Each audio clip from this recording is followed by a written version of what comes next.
A new set, a new plane, and a new Capanna. And so far, it looks pretty sweet.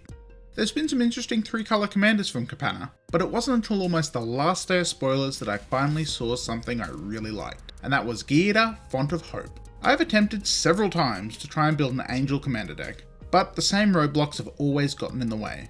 You don't have enough early action, you have to devote a lot of space to ramping quickly, and even then, you have to run a bunch of protection because recasting Commander more than once is often impossible. But now we finally have an Angels commander that solves many of these problems.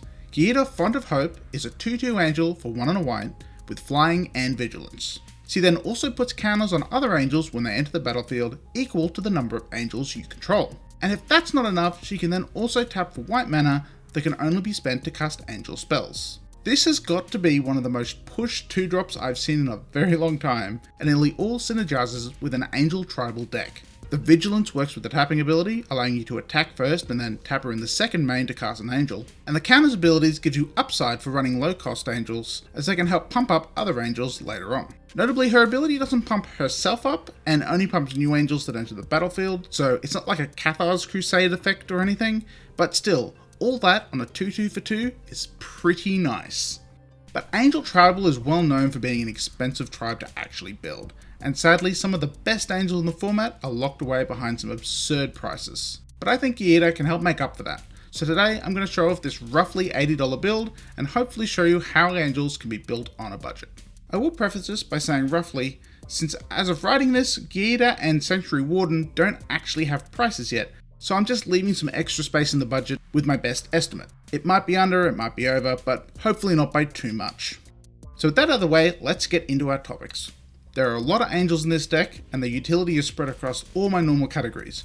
So instead of talking about the Angels directly, let's go topic by topic and see how each one fits into the deck. For ramp, we have Explorer Scope, Soul Ring, Marble Diamond, Mind Stone, Prismatic Lens, Commander Sphere, Pristine Talisman, Hedron Archive, Starnheim Aspirant, Myriad Landscape, Temple of the False God, and of course our commander herself, who can help ramp out Angels. Some people hate running Temple of the False God, but for me you just need to be careful with it, and for a big mana deck like this, it makes perfect sense to actually run it. We've also got several artifacts that we can cash in for cards later, such as Mind Stone, Commander Sphere, and Hedron Archive, and these are a must-have for me in a mono-white budget deck like this. They just help you dig out of trouble in the late game if you run out of cards. Next up, looking at the draw effects, which are always a struggle in mono-white. For that, we have Eye of Vecna, Mask of Memory, Rogue's Gloves, Well of Lost Dreams, Dawn of Hope, Court of Grace, Oblation, and the new Sanctuary Warden, which lets us turn counters into cards. Mask of Memory and Rogue's Gloves are great for a low cost and evasive commander like Giada, letting us swing in each turn to get a few extra cards. Court of Grace introduces Monarch to the game and acts as a great token generator. Oblation is a card I just love for white decks, since it can act as a card draw if you need it, or as a removal in a pinch. Well of Lost Dreams and Dawn of Hope, which work well with our secondary life gain theme that runs through the deck. Talking about life gain, however, let's get into that next. So one theme that runs through the Angel tribe is that of life gain. A lot of Angels have the lifelink ability, and a lot have some sort of payoff for gaining life. So it only makes sense to take advantage of that in this deck. For life gain, we have Angel's Feather, Loxodon Warhammer, Pristine Talisman, Bishop of Wings, Inspiring Overseer, Righteous Valkyrie, Angel of Destiny, Baneslayer Angel, Linvala the Preserver, Valkyrie Harbinger, Saphara Sky's Blade, Fumigate, Radiant Fountain, Seraph Sanctuary, and Witch's Clinic.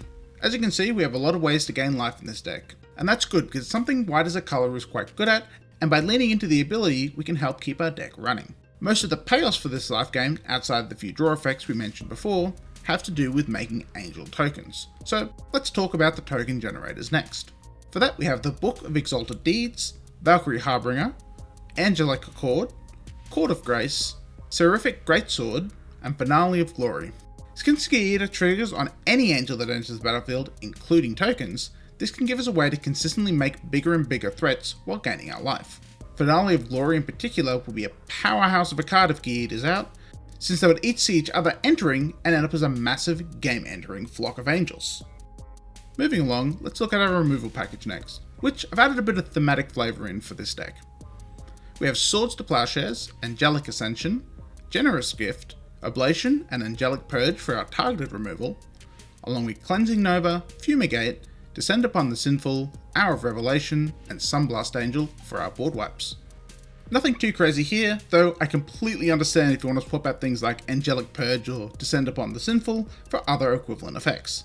Those are just some of my favourite thematic effects that I like, and I really would like to include in this deck. We also have the ever-reliable Scavenger Grounds, along with Angel of Finality for our graveyard removal.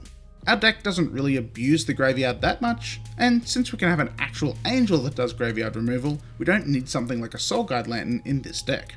On that topic, let's talk about the graveyard recursion we do have, which includes Buried Ruin, Mistveil Plains, Defy Death, Storm of Souls, Karmic Guide, Rune of the Fading Light, and Emeria's Shepherd. Turns out, angels are really good at recurring each other from our graveyard, so we've got most of the budget angels that can do that. This is good for a mono-white deck, where having access to graveyard recursion can make up for the lack of card draw. Emeria's Shepherd in particular is really good here, since you can get any non-land permanent back, great for our artifacts and enchantments. Next up, we have some tutors for the deck as well. With Open the Armory to get our equipment out, Search for Glory to find a range of cards, and Pyre of Heroes to upgrade our angels. Our list of angels covers every CMC from 1 through to 7, with multiple choices at each number, so an easy way to trade up in angels. And if you're not running Search for Glories in more of your decks, then you really should consider it, because even in a deck like this, it can be used as a very diverse tutor. If we need card draw, we could fetch something like Eye of Vecna, a token generator with Book of Exalted Deeds, or a reanimator with Rune of the Fading Light, or even have finisher like Black Blade Reforged. Yes, it involves building around a little bit, but any legendary is not actually that much of a hurdle to jump through, and the number of legendary utility pieces only gets bigger with every set released. Moving on, our protection is a bit light in this deck, with just Swiftfoot Boots and Cloud Shift, but hopefully our recursion package can help make up for that somewhat. Boots are always a good include for our commander, and Cloud Shift not only gives us protection, but can also help get extra counters on an angel by flickering it later in the game. This deck could use some more flicker effects like that, but I decided to keep it fairly light and instead focus on the life gain. So that covers most of the important parts of the deck, so let's jump into the cards that will actually win us the game. We've already mentioned Finale of Glory. If you're able to make X equals 10 with Giada on the battlefield, it'll give you 10 15/15 angels once they all resolve, which if you get to swing with will end any game. We then have a life gain win condition with Angel of Destiny, which can outright kill a player if you have more than 55 life. This can be a great way to take a player out of the game that could otherwise be very difficult to kill off. Since Giada flies, it only makes sense for us to be running Blackblade Reforged, one of the best pump equipment in the game. It's also great for our other legendary angels as well if Giada gets stuck in the command zone. Not only that, you could just whack it on a Baneslayer for example and go to town on opponents with all the life gain. It's such a versatile piece of equipment and almost always has to be answered within a few turns or you'll win the game. Next up, we have Soul of Storms as a mass reanimation tool, which normally comes with the downside of making all the returned creatures into 1/1s. But they don't actually lose their angel type, so if Giada is out when we cast this, much like the finale, they'll all enter at once and see each other and give them lots of +1/+1 counters. A really nice piece of synergy and great for a late game play. And lastly, it really wouldn't be one of my decks without some sort of infinite combo. And you know what? You can do an infinite combo using just angel creatures. First, we cast Karmic Guide to bring Wisp Weaver Angel from our graveyard into play, using Wisp Weaver's ability to target Karmic Guide. With the flicker on the stack, we sacrifice Wisp Weaver to Reaper of Flight Moonsilver, and then when Karmic Guide is flickered, we use the ability to bring back Wisp Weaver and start it all over again.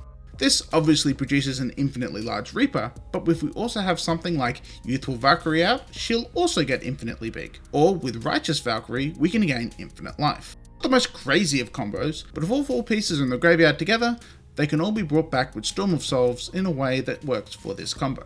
It's a fun include, and it's really only at the cost of running Reaper of Flight Moonsilver, since the other cards are all good for this strategy already. Before we get into the mana base, there's a couple more angels we've skipped over that didn't fit into any of our categories. And for these, we have Segovian Angel, Angelic Page, Youthful Valkyrie, Resplendent Marshal, Indomitable Archangel, and Enduring Angel. These angels just help fill out our curve a little better and give us a bit more tribal synergy. If you want to substitute your own angels into this deck, these would be my first choice to be swapping them for. Just be careful about your mana curve so you don't get stuck with too many 6 mana angels in the deck, otherwise it'll be very slow to get going. And onto the lands, we have Arch of Okoza, Cryptic Caves and Roadside Reliquary for utility land draw effects, Buried Ruin and Myriad Landscape for our recursion, Myriad Landscape and Temple of the False God for ramp, Witch's Clinic, Radiant Fountain and Seraph Sanctuary for life gain, and Scavenger Grounds for removal. Along with these we have 24 basic planes, which should be plenty for hitting all the white mana this deck needs. So that wraps up the deck pretty well, and I really do think Giada is one of the first Angel commanders that can really let you build to a budget while still hitting a decent power level. She makes the more budget angels much bigger if you can get a board presence, while making many of the token generators into big threats if you can get multiple out at once. This is a hard deck for me to judge in power level rating, as it doesn't do anything particularly overwhelming, but with the life gain and some big beaters later on, this deck really can hold its own.